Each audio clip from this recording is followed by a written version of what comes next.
स्वागत है मेरे चैनल मिसेस आनंद क्लासेस और मैं हूँ स्मृति।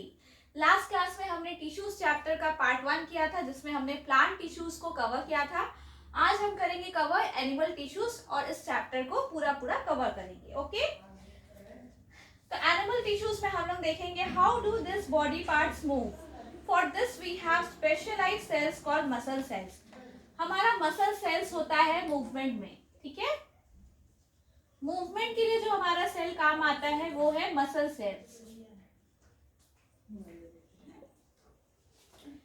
The contraction and relaxation of these cells result in movement, ठीक है।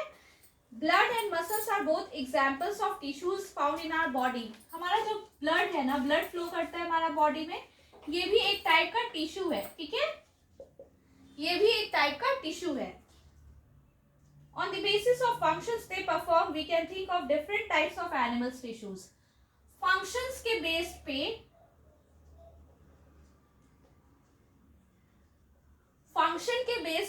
different types of animal tissues है, ठीक है।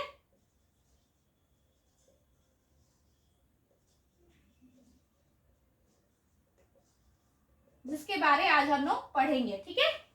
फर्स्ट है एपिथेलियल टिश्यू, जिसको अभी हम लोग डिटेल में पढ़ेंगे।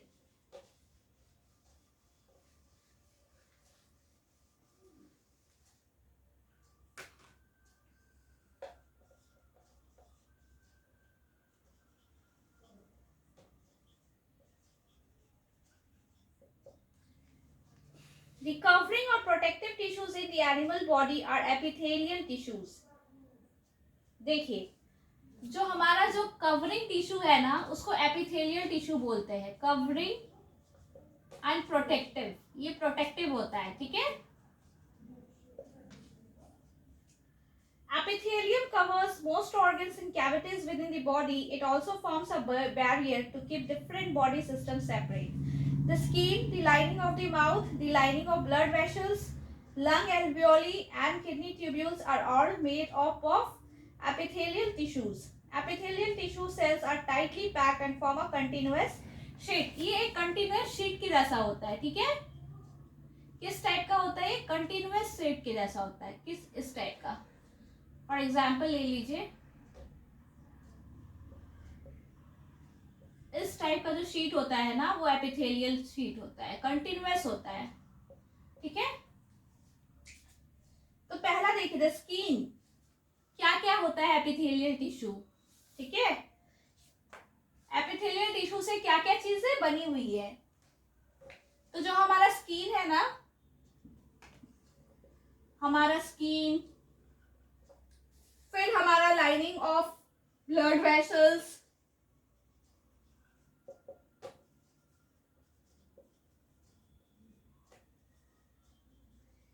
लाइनिंग ऑफ ब्लड वेसल्स, ये सारे एपिथेलियल टिश्यू से बने हुए। और भी एग्जांपल्स दिया है जिसे आप नोट डाउन कर सकते हैं, ठीक है।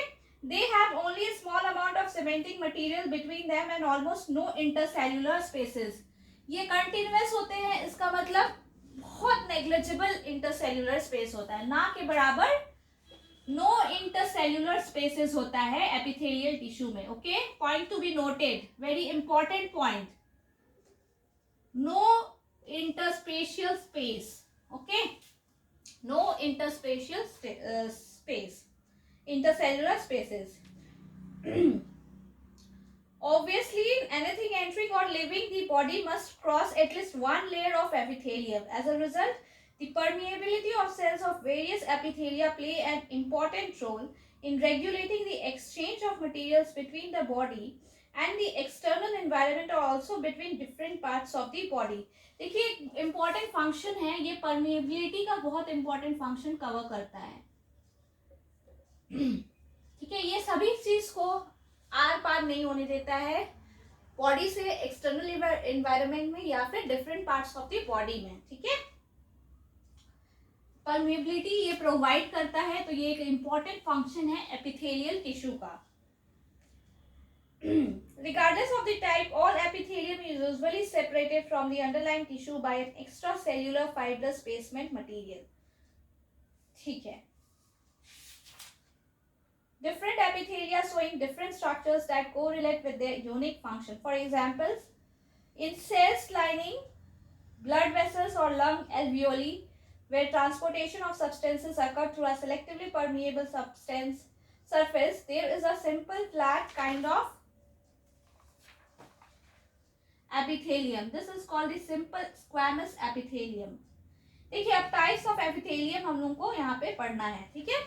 अब हम लोग टाइप्स ऑफ एपिथेलियम देखेंगे।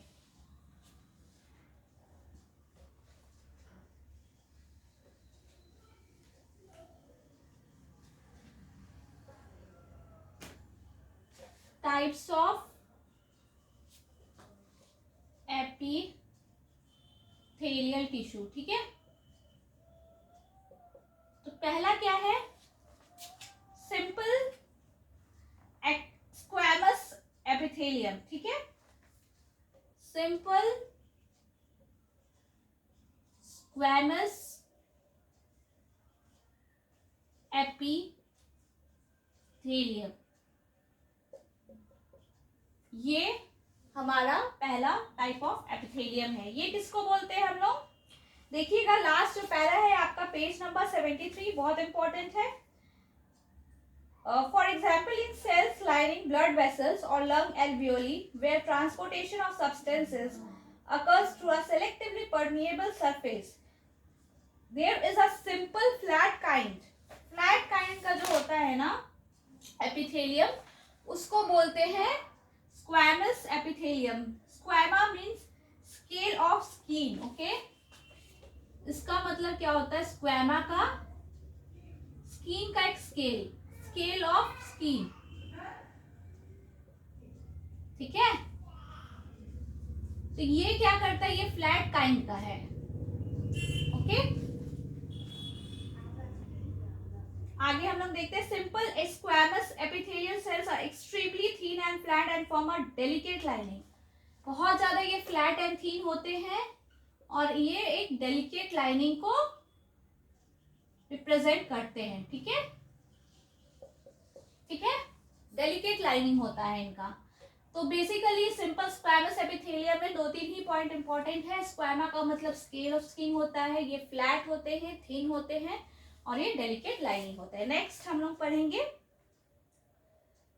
नेक्स्ट टाइप हम लोग इसमें देखेंगे, ठीक है।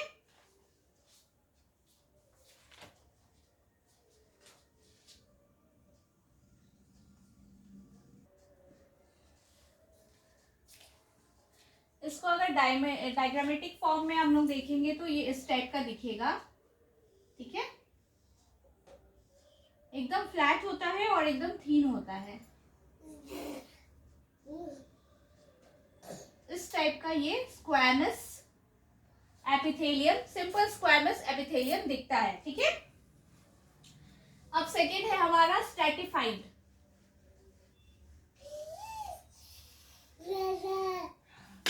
स्ट्रैटिफाइड स्क्वैमस,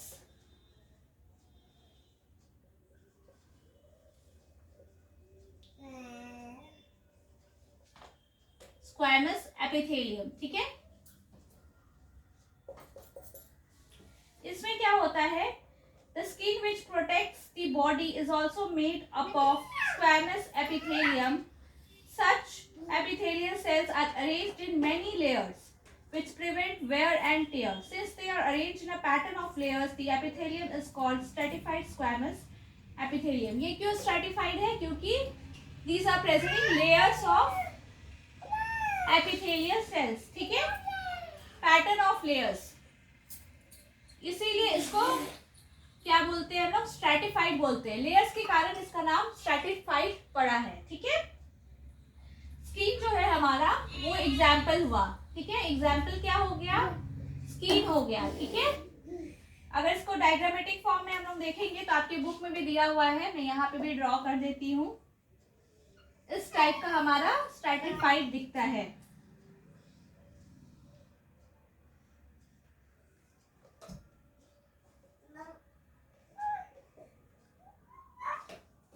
ठीक है। इस टाइप का लेयर्स है, ये लेयर्स में प्रेजेंट होता है, ठीक है। अब नेक्स्ट है हमारा in the respiratory tract the columnar epithelial tissue also has cilia which are hair like projections on the outer surface of epithelial sales.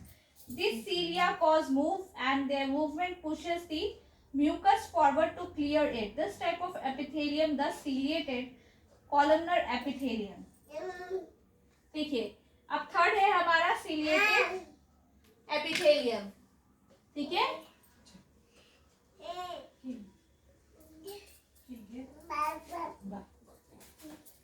Third क्या है? ciliated epithelium. हेयर लाइक होता है. ठीक है, hair like projections.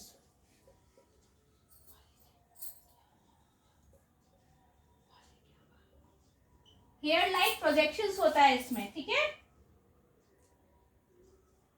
Respiratory tract में ये पाया जाता है, इसलिए इसका ये जो है ये मूवमेंट का रीजन होता है. मूवमेंट का रीजन क्या होता है? सीलिया होता है. Cilia is the reason for the movement, hair-like projections.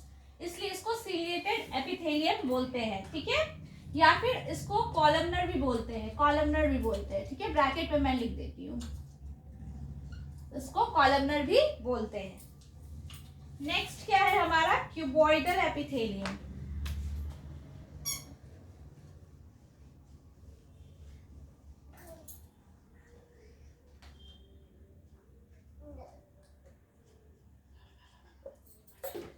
Cuboidal epithelium. ठीक है, अब ये क्या है? Cuboidal epithelium with cube shaped cells. Cuboidal में क्या होता है ना, क्यूब शेप का होता है. जो शेप होता है वो क्यूब का होता है. ठीक है, forms the lining of kidney. ये कहाँ पाया जाता है? Kidney. Okay, point to be noted.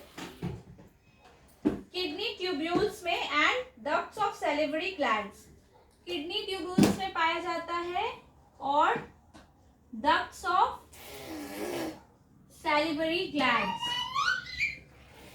ठीक है, मैं आपको इस फॉर्म में इसलिए पढ़ाती हूँ फ्लो चार्ट के फॉर्म में, ताकि आपको याद करने में बहुत ज्यादा इजी हो. इससे आपको याद करने में ज्यादा टाइम नहीं लगेगा और ये पॉइंट वाइज है तो आपको बहुत इजी होगा. ठीक है, Where it proves to be mechanical support. इसका फंक्शन क्या होता है? मैकेनिकल सपोर्ट देता है. ठीक है, mechanical support. Okay, epithelial cells often acquire additional specialization as gland. ये डिफरेंट टाइप का है. ये हो गया आपका क्यूबॉइडल एपिथेलियम. इतने ही पॉइंट्स आपको याद रखने हैं. ये कहाँ पाए जाते हैं? किडनी ट्यूब्यूल्स और ducts of salivary glands and even ये मैकेनिकल सपोर्ट प्रोवाइड करते हैं. ठीक है,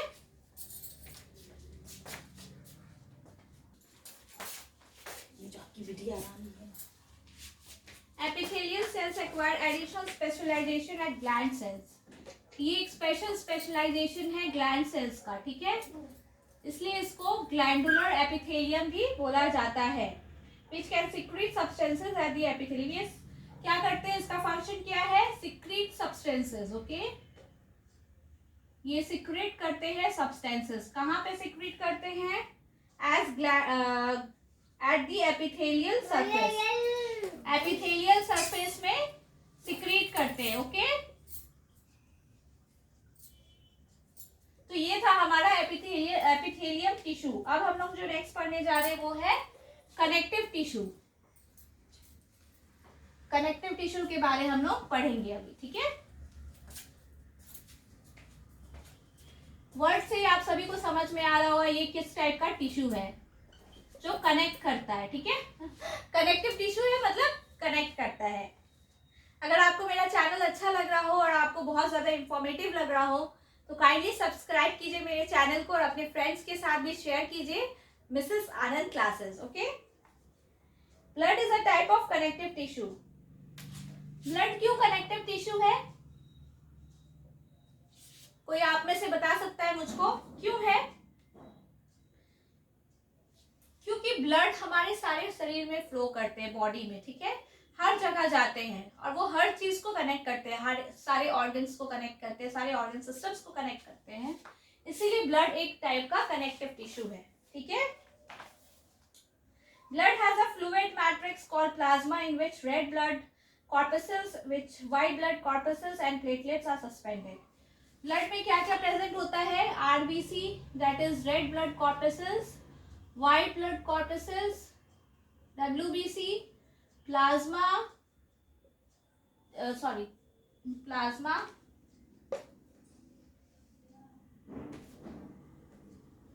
plasma, ठीक है,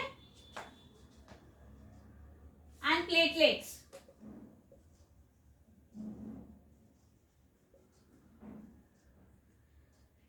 The plasma contains proteins, salts and hormones. Blood क्या करते हैं? ब्लड का फंक्शन क्या है?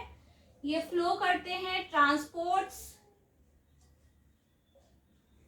गैसेस, डाइजेस्टेड फूड, सारे कुछ को ये ट्रांसपोर्ट करते हैं। ठीक है, ये फंक्शन है ब्लड का।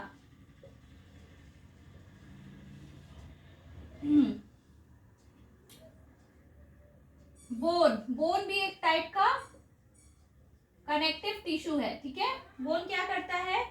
It forms the framework that supports the body, ये सपोर्ट करता है बॉडी को। ठीक है, मेन पॉइंट इसका।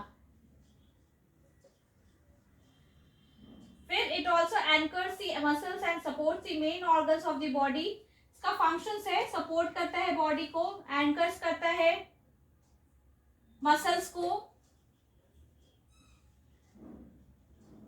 ठीक है, मसल्स को एंकर करता है और सपोर्ट्स ऑर्गन्स को भी सपोर्ट करता है।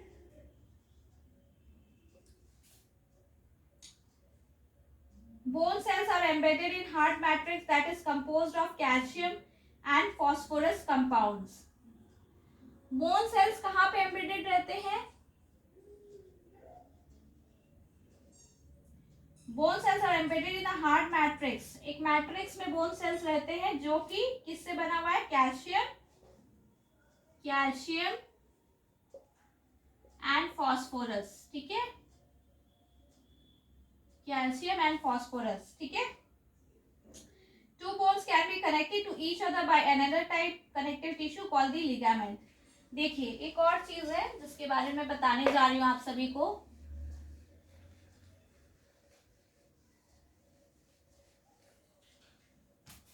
मान लीजिए ये एक बोन है और ये एक बोन है, ये दोनों बोन किसी चीज से कनेक्टेड है, इसे लिगामेंट बोलते हैं। ठीक है, इसे क्या बोलते हैं? लिगामेंट बोलते हैं। ठीक है, और डिफरेंट टाइप के कनेक्टिव टिश्यू क्या है? कार्टिलेज।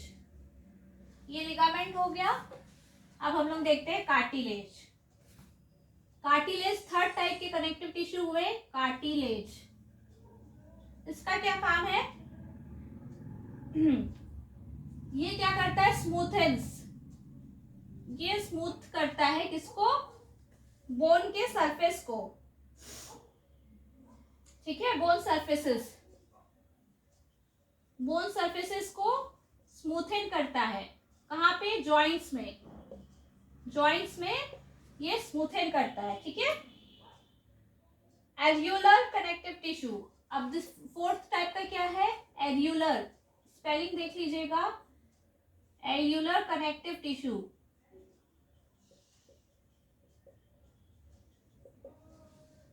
ये क्या है? ये कहाँ पे पाया जाता है? स्किन और मसल्स के बीच में। कहाँ पे पाया जाता है? स्किन और मसल्स के बीच में एल्यूलर कनेक्टिव टिश्यू पाया जाता है। Okay, skin and muscle. ठीक है, ये क्या करता है? स्पेस फिल्स। इसका फंक्शन क्या है? ये स्पेस को फिल करता है। कहाँ का स्पेस को? ऑर्गन्स के बीच का जो स्पेस है ना, वहां को फिल करता है। ठीक है, fill space inside the organs. Okay, तो ये था हमारा टाइप्स ऑफ कनेक्टिव टिश्यू। हम लोग ने 4 टाइप का देखा, बोन देखा, ब्लड देखा, कार्टिलेज देखा, लिगामेंट देखा और एल्यूलर देखा। मतलब 5 टाइप्स हमने देखा है। ठीक है, कार्टिलेज भी देखा। चलिए अब हम लोग देखते हैं मस्कुलर टिश्यू। होप सो आप सभी को समझ में आ रहा हो और मेरी क्लास इंटरेस्टिंग लग रही हो। मस्कुलर टिश्यू,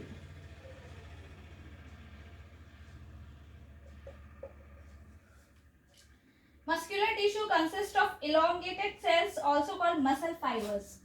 elongated मतलब लंबे टाइप के होते हैं। मस्कुलर टिश्यू में मसल फाइबर से बने हुए होते हैं, ठीक है, मसल फाइबर्स। ओके, ये जो हमारा मस्कुलर टिश्यू है बहुत इंपॉर्टेंट टिश्यू है। क्यों? क्योंकि ये जो हमारा बॉडी का मूवमेंट है, मूवमेंट ऑफ आवर बॉडी, उसके लिए रिस्पॉन्सिबल होता है। कौन सा टिश्यू रिस्पॉन्सिबल है? Muscular tissue. ओके,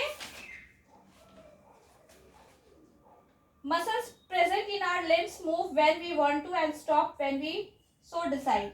देखिए अब दो टाइप के मस्कुलर मसल्स होते हैं, मस्कुलर टिश्यू होते हैं, involuntary and voluntary. Voluntary muscles होते हैं हमारे, जो वॉलेंट्री का मतलब क्या होता है? जो हमारे कंट्रोल में है, जिसको हम कंट्रोल कर सकते हैं, ठीक है। और इनवॉलेंट्री,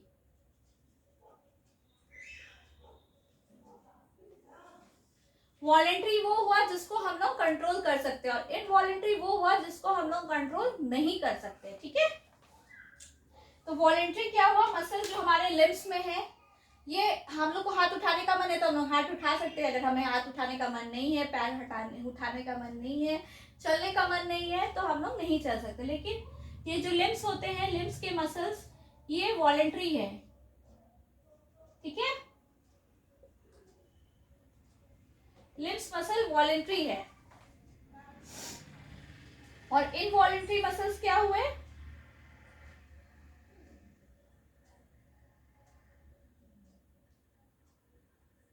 जैसे हमारा contraction and relaxation of blood vessels.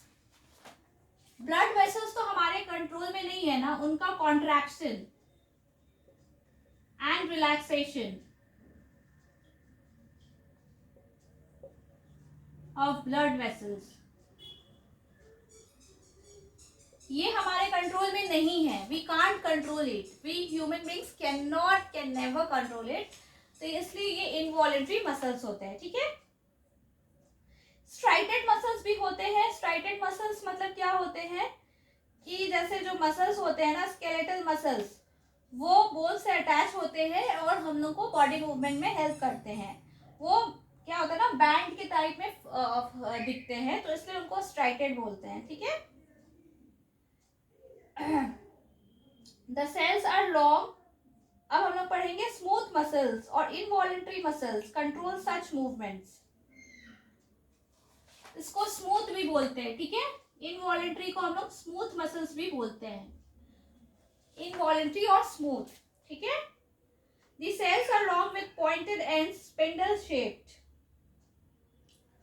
देखिए हमारा जो डायग्राम भी है स्पिंडल शेप्ड का होता है। ये मैं आपको शो करती हूँ बना के,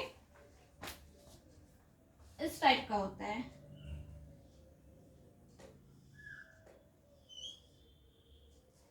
ठीक है। तो ये पॉइंटेड भी है देखिए और स्पिंडल शेप का है, तो इसको हम लोग स्मूथ मसल्स भी बोलते हैं, ठीक है। The cells are long with pointed ends and uninucleate having single nucleus. इनका एक ही न्यूक्लियस होता है, single nucleus, okay. They are also called unstriated. इसको अनस्ट्राइटेड भी बोलते हैं, ठीक है।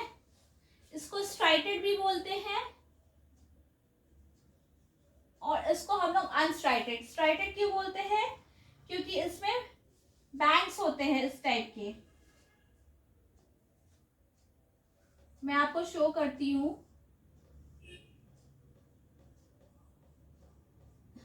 अब सभी को दिख रहा है, इस टाइप का बैंड होता है, इसलिए बैंड को स्ट्राइशंस बोलते हैं, तो इसलिए स्ट्राइटेड मसल्स होते हैं, ठीक है। अब लास्ट है हमारा, these involuntary muscles are called cardiac muscles. क्या होते हैं? वो भी इनवॉलेंट्री मसल्स होते हैं, मसल्स ऑफ द हार्ट, ठीक है। हमारे हार्ट के जो मसल्स होते हैं वो भी इनवॉलेंट्री होते हैं, ठीक है।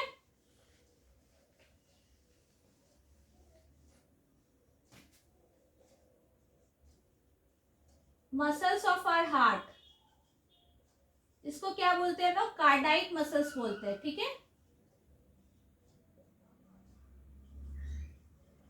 ठीक है। Heart muscle cells are cylindrical, branched and uninucleate.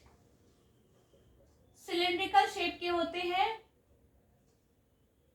बहुत सारे ब्रांच होते हैं और एक ही न्यूक्लियस होता है, ठीक है। यूनि का मतलब वन होता है और न्यूक्लिएट मतलब एक ही न्यूक्लियस है, ठीक है। होप्स आप सभी को क्लियर हो रहा होगा। तो लास्ट जो हमारे इस चैप्टर का पार्ट है वो है नर्वस टिश्यू। तो अब हम लोग नर्वस टिश्यू देखेंगे।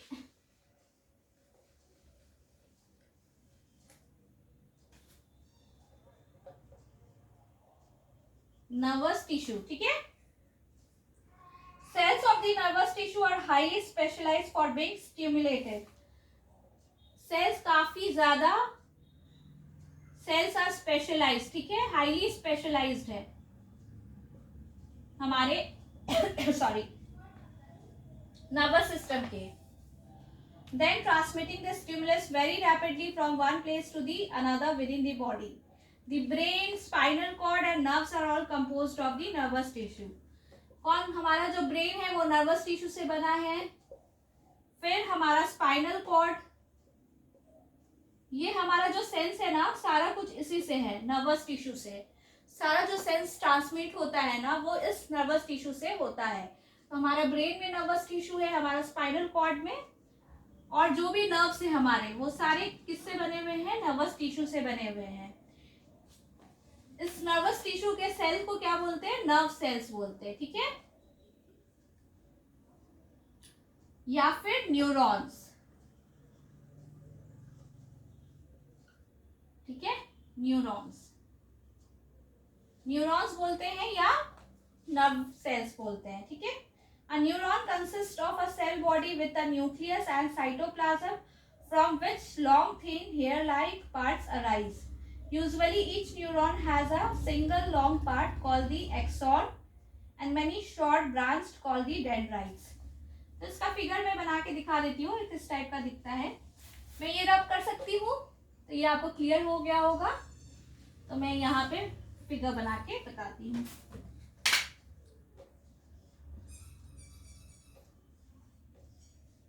तो क्या होता है? एक लॉन्ग पार्ट होता है, ठीक है, न्यूरॉन में या फिर एक नर्व सेल में क्या क्या होता है देख लीजिए। ये न्यूरॉन है, ठीक है, फिगर जो डायग्राम जो है वो न्यूरॉन का है, ठीक है। तो ये इसको क्या बोलते हैं? एक्सॉन बोलते हैं, ओके। इसको डेंड्राइट्स बोलते हैं, जो ब्रांचेस निकले हैं ना इसको डेंड्राइट बोलते हैं। यहाँ पे एक न्यूक्लियस रहता है, इसको न्यूक्लियस बोलते हैं, ठीक है। An individual nerve cell may be up to a meter long. ये कितने बड़े होते हैं आपको पता है? 1 मीटर जितने बड़े भी हो सकते हैं एक neuron. Can you imagine? Many nerve fibers bound together by connective tissue make up a nerve. देखिए बहुत सारे नर्व फाइबर्स कनेक्ट होते हैं और तब एक नर्व बनाते हैं। The signal that passes along the nerve fiber is called the nerve impulse. जो सिग्नल पास होता है उसको क्या बोलते हैं? नर्व इम्पल्स बोलते हैं। Point to be noted, okay. और याद रखिएगा, nerve impulse. The functional combination of a nerve and muscle tissue is fundamental to most animals. This combination enables animal to move rapidly in response to stimuli. ये movement के लिए बहुत important है, हमारे stimulus के लिए बहुत इंपॉर्टेंट है। हमारा ब्रेन तो वैसे भी आप सभी जानते हैं बहुत ज्यादा इंपॉर्टेंट है। तो चलिए हम लोग इन टेक्स्ट क्वेश्चंस देखते हैं।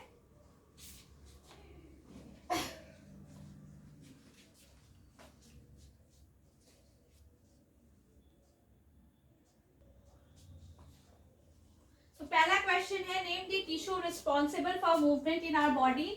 बहुत ही सिंपल, मस्कुलर टिश्यू, ठीक है। दूसरा क्वेश्चन देखते हैं, what does a neuron look like. Okay, neuron किस टाइप का दिखता है?